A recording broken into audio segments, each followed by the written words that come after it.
We will be continuing the study where we left off this morning. So again, we will ask God's blessing that we may understand the sanctuary service. Father in heaven, with grateful hearts, again we come before thee. Thou hast promised that unto the righteous you will give the gift of understanding. So we ask for divine enlightenment upon your word, that what we learn we'll be able to put it into practice and walk upright before you. This we pray in Jesus' name. Amen. Now remember that there were three annual assemblies of all Israel for worship at the sanctuary. Exodus 23:14. Shiloh was for a time the place for these gatherings. Now you remember God, He have to tell you where to keep the worship. So first it was at Shiloh. But Jerusalem afterward became the center of the nation's worship. And here the tribes convened for the solemn feast. The first of these festivals, the Passover, the Feast of Unleavened Bread, occurred in Abib, the first month of the year, or we may say the Jewish year, but it is the first month of the year, corresponding to the last of March and the beginning of April. So first we have to understand, when does the day begin? Because sometimes you'll hear in the middle of the night you may call up somebody. You say good night, they would say good evening. So actually you'll say good evening up to almost 12 o'clock. And after 12 you start saying good morning. So for some reason there's no night. Well, this is according to man. So we have to understand, when does the day begin? It's the 24-hour day, right? So when does the 24-hour day begin? At sunset, at sunrise, or at midnight? Where?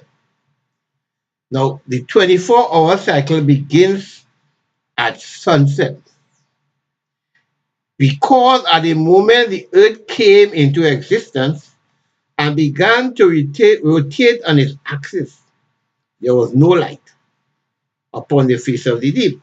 Whereupon God said, let there be light, and there was light. And the evening and the morning was the first day. So you see that now in Genesis chapter 1, verse 2, 3, and 5. The light which shone on the first day, and by which God divided the day from the night, set the earth revolving on its axis, was not, however, that of the sun.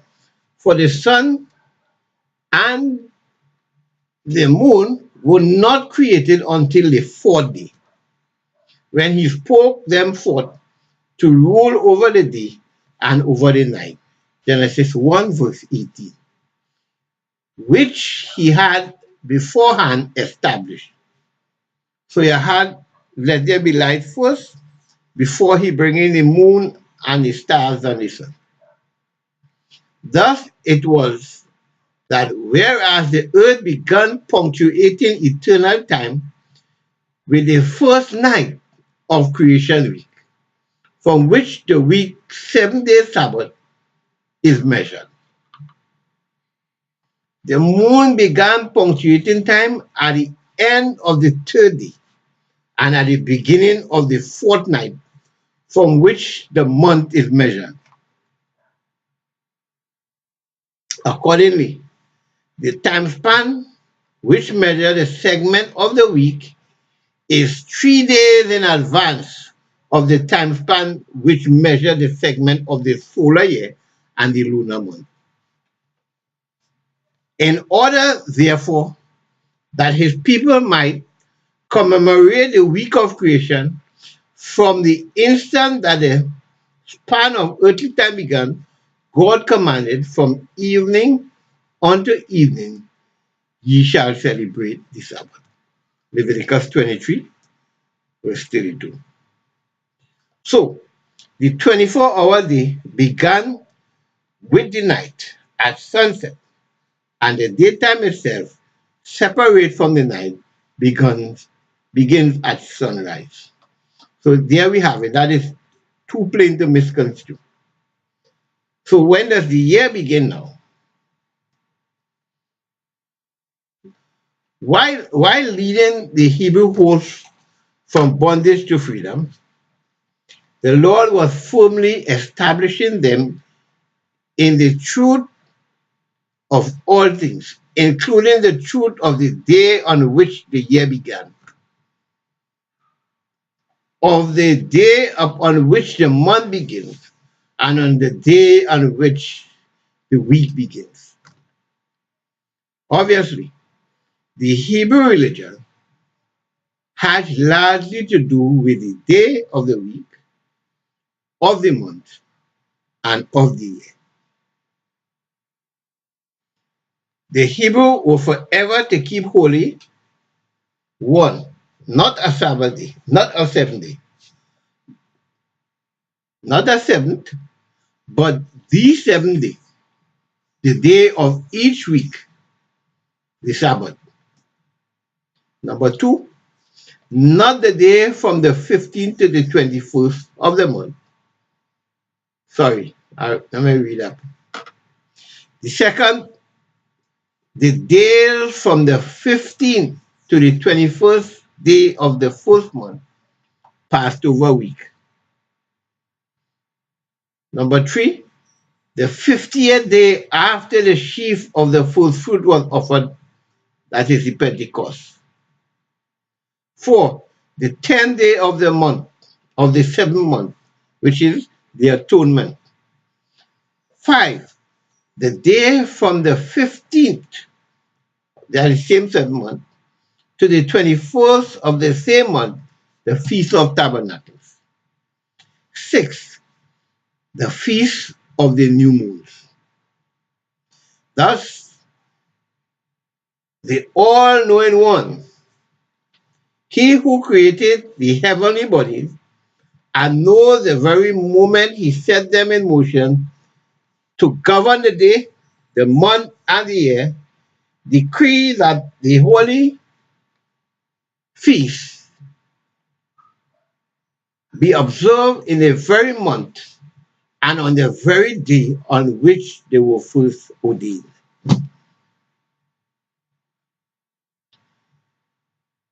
He had appointed the lights in the firmament for signs and for seasons and for days and for years, by the movement of which he fixed each solar and each lunar day, so that it could never be lost sight of. Then, to make doubly secure against such a loss, he spake unto Moses and to Aaron in the land of Egypt, saying, This month shall be unto you the beginning of months. It shall be the first month of the year to you. Exodus 12, 1, verse 1 and 2. Thus we see that this great and never erring timepiece of earth, the earth's own invariable movements, fix the day and the year, whereas the moon revolving around the earth makes the months. But the Roman New Year, January the 1st, or Janus, the two-headed god, finds its establishment not in the movement of the solar system, but in the motion of mythology. And the whole world follows that. Everybody forgets the timepiece that God has set, which is the earth's own movement that set time, months, and year. We leave that out and have accepted Roman mythology, even the churches. The only thing we actually keep is Sabbath. at sundown on Friday to sundown on Saturday. We follow everything else. Consequently, though, hold 1 minute. Get back to my page here. Yeah. Consequently, as the date does not coincide with either of the vernal or the optimal equinox, or with either of the summer or winter solstice, then Earth's inhabitants, eh, sorry, then should Earth's inhabitants ever lose count of the day and need to recover it, they will be helpless to do so. Because why? You remove the signs, the time that God has set. So you're just following any man-made system that has been put up.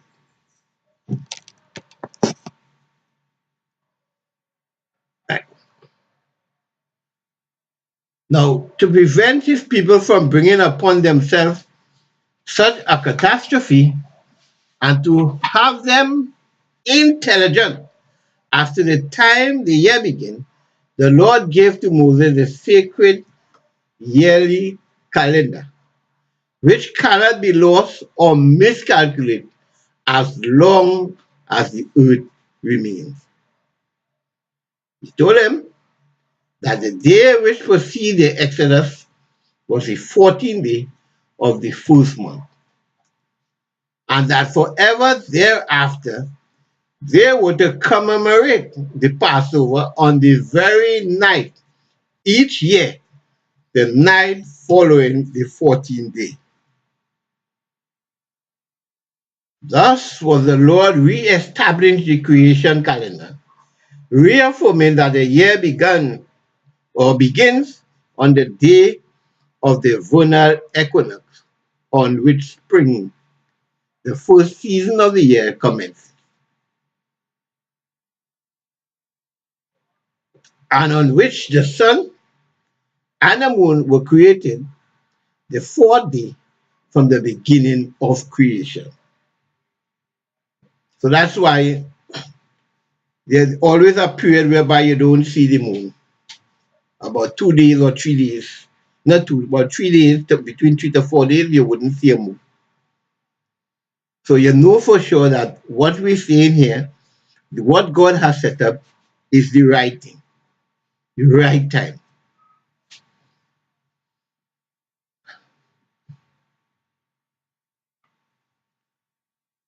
So, as I say, thus the Lord re-establishes the creation calendar, reaffirming that the year begins on the day of which the vernal equinox on the spring, the first season of the year, commences, and on which the sun and the moon were created, the fourth day from the beginning of creation, the only point in time at which, in the very nature of things, the year could begin.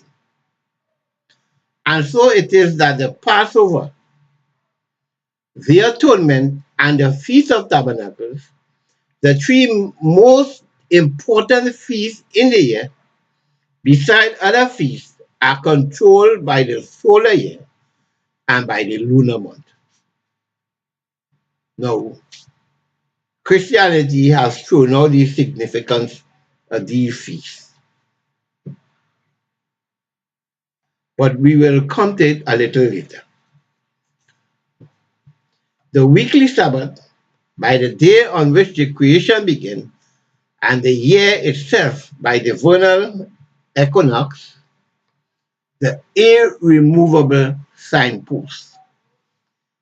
Beginning its first month of the year with the first new moon at or after the vernal equinox, March 20th to 21st.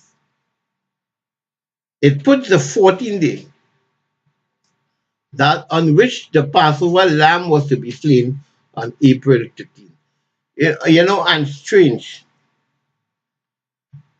the Luciferians keep their feasts around this date, around March the 20th to the 21st, whereby they must have a blood sacrifice. So they worshiping Satan, sticking with the time. But Christians, we say we worshiping God, but we throw the time out. Some of us join them at the same particular time every quarter, where they offering their blood sacrifice to worship at that time with the Luciferians.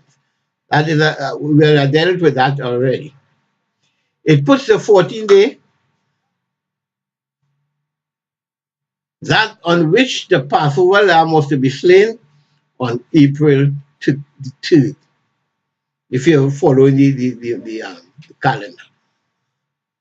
Once for all, it is seen the utter impossibility of the Roman month having the slightest thing to do with fixing the time of either the Passover or the sheaf offering, and thus not the slightest thing to do with reckoning the time of either the crucifixion or the resurrection of Christ.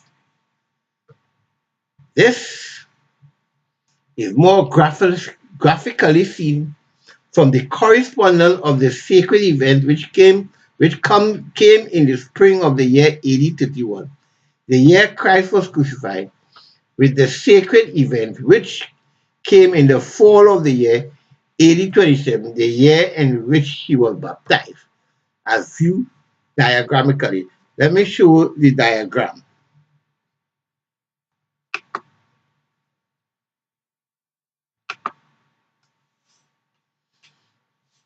This is the diagram of the sacred year. You will, I'm not sure if you will see it clearly, but all the feasts correspond.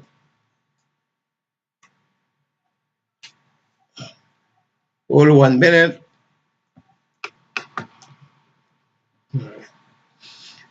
Now, this chart enables us to see that just as one solar system matches another, the vernal equinox matches the autumn equinox.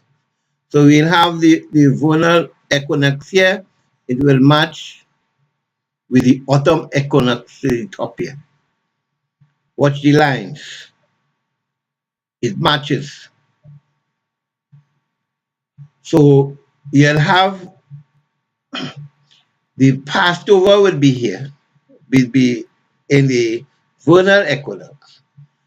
And you have the autumn equinox, you will have the atonement and the Feast of Tabernacles. So they match. God is running a feast according with the year, with the time he created. And the summer solstice with the solar solstice. So you have the summer solstice here will match with the winter across here. In like fashion, the sacred feast of one season matches with the sacred feast of the other. So you have from the 15th, the 16th, no, we could count from the 10th, the day in which you separate the lamb, the 15th in which you begin the feast in the night. So you have the 16th, the 18th to the 21st.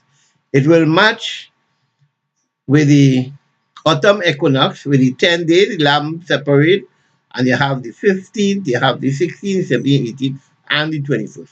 Everything matches up in accordance.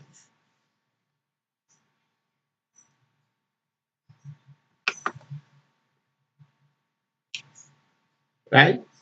The 10th day of the first month, the separation of the unblemished lamb from the flock, Exodus 12, verse 3, corresponds to the 10th day of the seventh month. The work of atonement, the separation of the righteous from the unrighteous, signifying in both events a day of judgment, a day of separation, of separating the holy from the unholy. The 16th day of the first month, the day Christ was crucified, corresponds to the 16th day of the 7th month, the day he was baptized, showing that his watery grave foreshadowed his grave in the tomb. Let me go back to the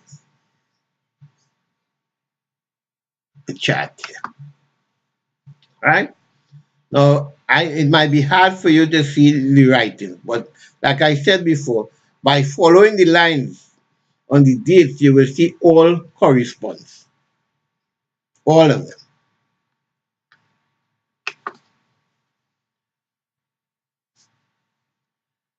The 16th day of the 4th month, the day Christ was crucified, corresponds to the 17th of the 7th month, the day he was baptized, showing that his watery grave foreshadowed his grave in the tomb.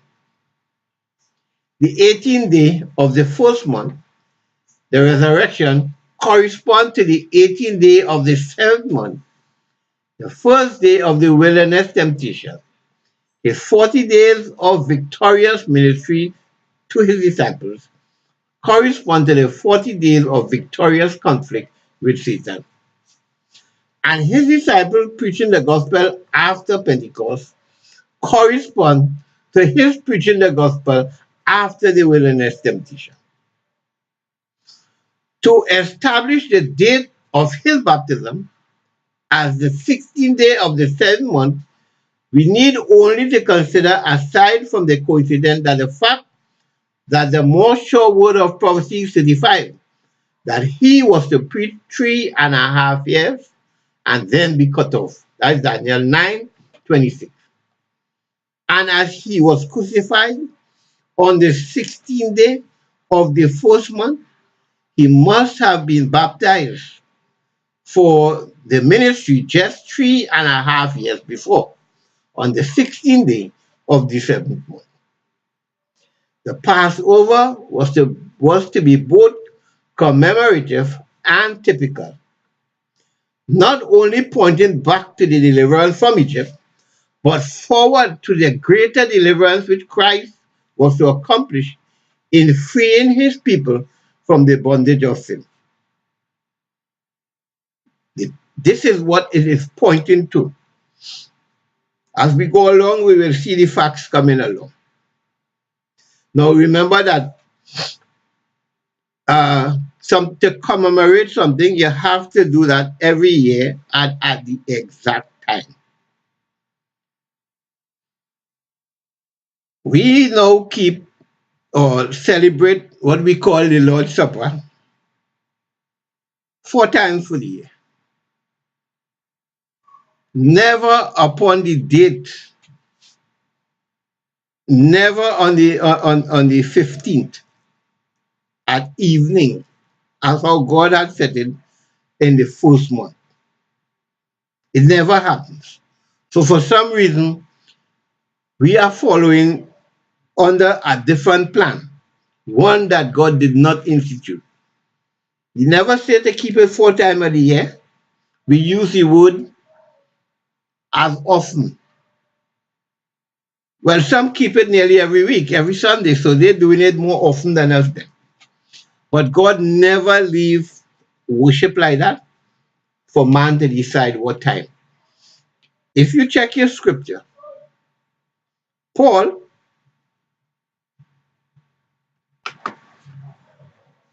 okay, sorry about that. I was just called away for a moment. Right. So what I'm saying is the Passover was supposed to be both commemorative and typical, not only pointing back to the deliverance from Egypt, but forward to the greater deliverance which Christ was to accomplish in freeing his people from the bondage of sin. So, while it points to Christ dying on the cross, it still points forward to a deliverance from the bondage of sin, which all will admit that we are not yet free from sin. Yes, you can live the overcomer's life now. As Paul said, the things that I want to do, I do not. And what I don't want to do, that I do. Why? Because of the law of the flesh still in our nature. But with the mind, you serve the law. You keep the commandment by obedience. So right now, it is a fight to live the overcomer's life. After you are free from the bondage of sin, it becomes natural for you to do so. So now the only law which God did away with now, because you see, we have put aside these three means the feast, the commemoration of these feasts we put aside. We will deal with that also a little lower, right? And we do that away with that also with the ceremonial law. But the only law which God did away with was the law of sacrificial ordinance, which was pointing to him coming as the lamb to die for the sin. Which also, in fact, it was transferred from the earthly to the heavenly, and he being the sacrifice. I want us to understand that the sanctuary service on earth, when it stopped, Christ took that position as the lamb in the sanctuary in heaven and as our high priest at the same. It might be a little complicated, but this is the work that after his resurrection, he ascended, and there he take up this new role. So you no longer have the need of killing a lamb now, because that was pointing to him as the lamb that takes away the sins of the world. So that phase ceased with the earthly, but continues in the heavenly. He, Christ, being the lamb, slain from the foundation of the world. I hope we get that. Right. So now in number Leviticus 23, verse verse 26, it says, and the Lord spake unto Moses, saying, also on the 10th day of this seventh month shall be a day of atonement. Atonement means atonement. And it shall be an holy convocation unto you. And ye shall afflict your souls, and offer an offering made by righteousness unto the Lord. Here are the other things you ought to do. You shall do no work in that same day, for it is a day of atonement, to make an atonement for you before the Lord your God.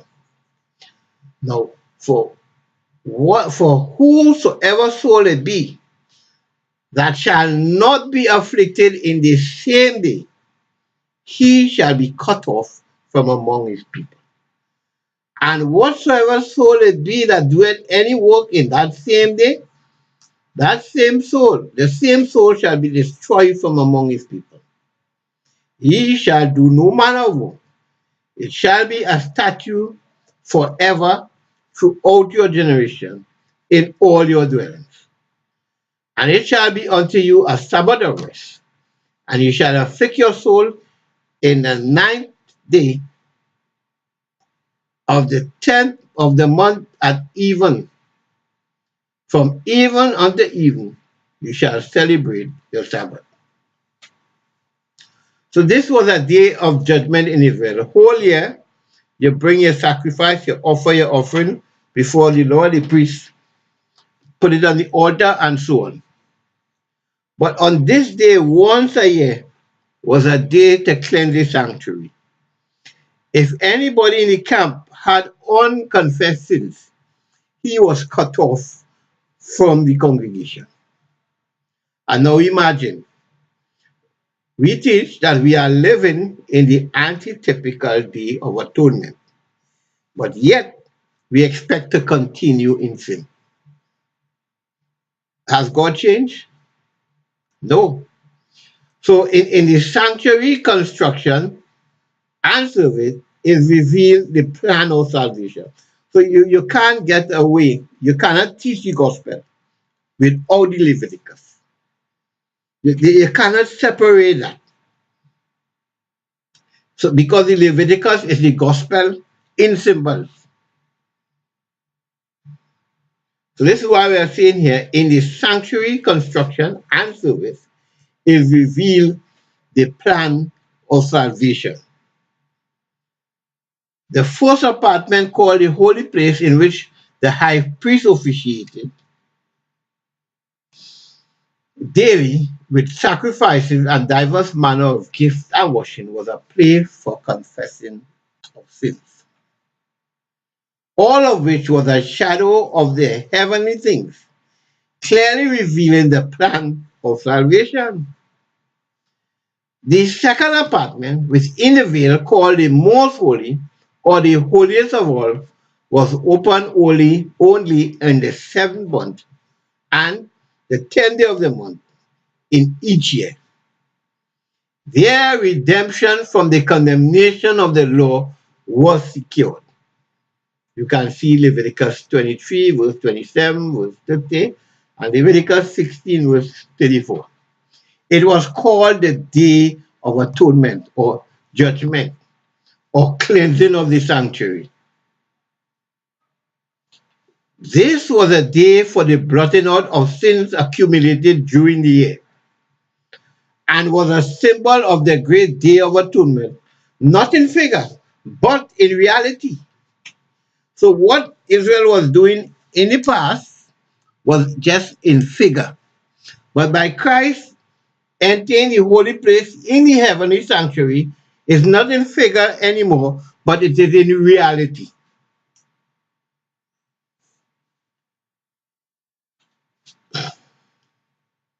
The seat overshadowed by the cherubim being called the mercy seat prove that it is a throne of mercy, therefore a throne of judgment where sinners can obtain mercy. The entire system, priest, sacrifice, and service was a type of Christ and his administration in the heavenly sanctuary, which the Lord pitched and not man. So what was going on there, what Moses instituted there, was the type of what is actually taking place in heaven.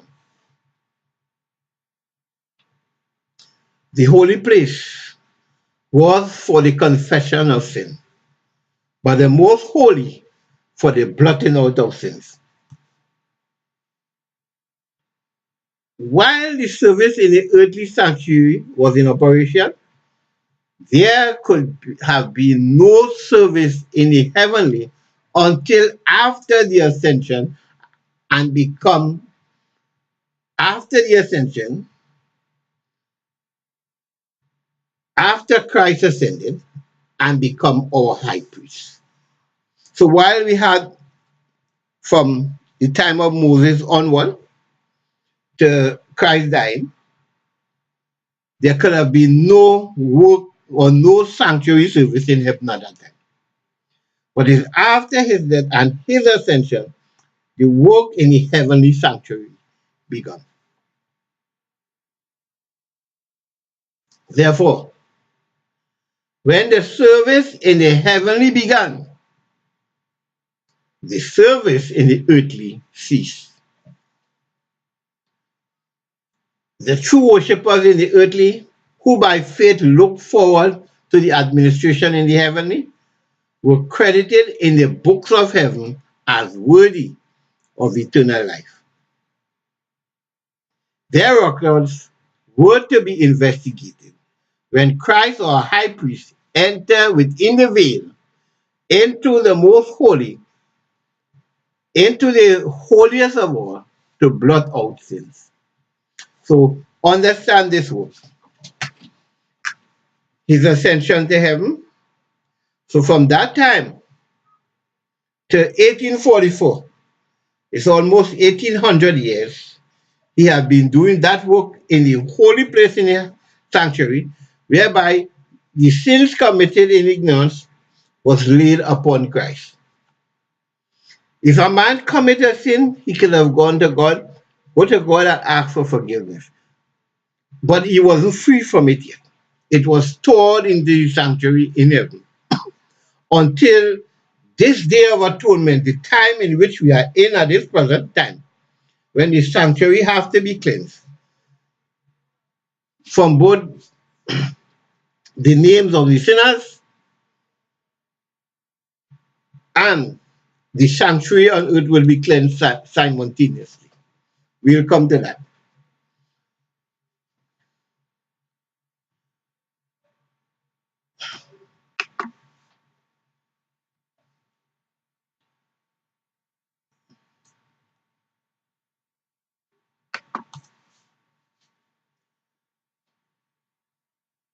In the typical service, in the typical sanctuary, with its ceremonial service was in effect, no, let me say, read that. Thus, the typical sanctuary with its ceremonial service was in effect transferred to the antitypical sanctuary in heaven, where Christ, our high priest, is now officiating, offering his blood in our behalf for 18 centuries. This is the work of Christ from the time that he left earth. When he resurrected, he went to the holy place where he had been officiating for 18 centuries until 1844, when Daniel saw that he moved to the sanctuary, the most holy place in the sanctuary. Now you have even a lot among our brethren have turned away from this doctrine and have gone to uncertainty, whereby man could continue in sin until whenever. That it don't work like that. There's a time appointed here. God has given us almost 6,000 years to build righteous character for heaven. And there's a timeline. And we have come to the point where we have reached the end, whereby judgment must begin according to Peter. Judgment begins at the house of God first. And if it begins at us, what then will it be of them that obey not the gospel? So there must be a judgment. We must give an account for our stewardship, for God's truth that came to us. We have to give an account. You can't expect Christ to bear our iniquity for when? How long again? Whereby he have already done all that is possible to save us.